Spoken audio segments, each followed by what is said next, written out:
ਹਾਂਜੀ ਇਹ ਜਿਹੜਾ ਨਾ ਇੱਕ ਯੈਸਟ ਇਹਦੇ ਵਿੱਚ ਪਾ ਦਿੱਤੀ, ਇਹ 50 ਗ੍ਰਾਮ ਯੈਸਟ। ਇਹ ਨੈਕਸਟ ਯੈਸਟ 100 ਗ੍ਰਾਮ ਯੈਸਟ ਹੋ ਗਈ ਜਨਾਬ।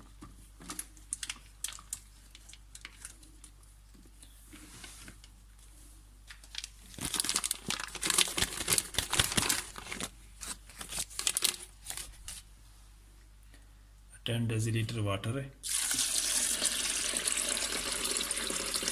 10 डेसीलीटर थोड़ा सा गर्म किया 30 डिग्री जो है ना नॉर्मल गर्म।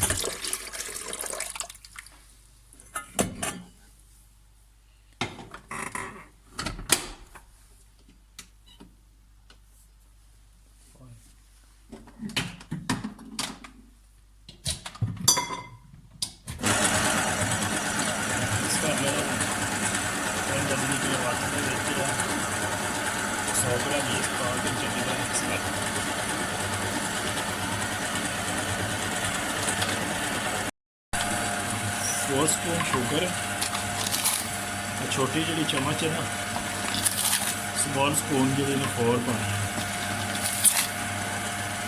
4 चम्मच ये पा देना।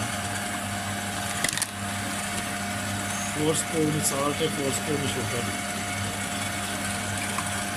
10 डेसीलीटर वाटर, नीम गर्म 30 डिग्री गर्म वाटर,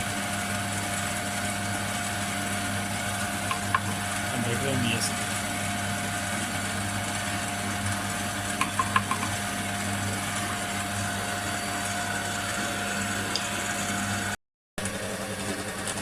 डेसीलीटर पा के थोड़ा मिक्स कर लेना। उस तो बाद जो 10 डेसीलीटर है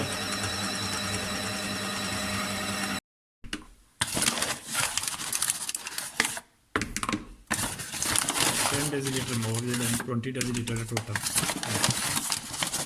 2 table spoon olive oil, 1 table spoon and 2 tablespoon olive oil is ready for bread now, but 40 minutes is have wait. After 40 minutes start bread.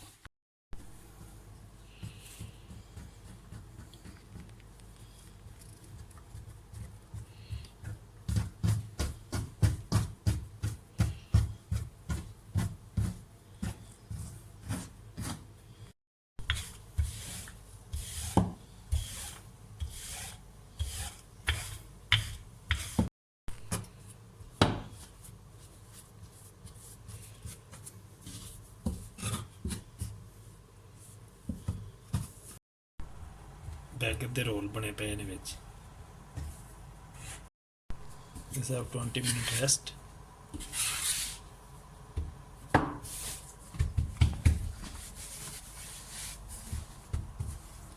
After put in oven.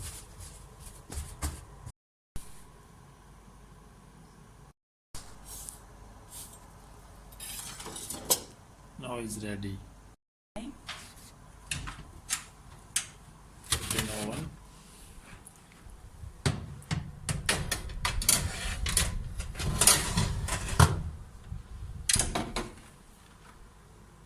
Minute only.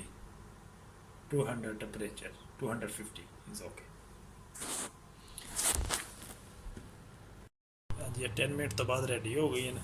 यह जी new bread है इन्हें 10 minute जो ना oven तो उस bread जी ने तैयार हो गई। तो फ्रांस का ब्रेड 2 ने।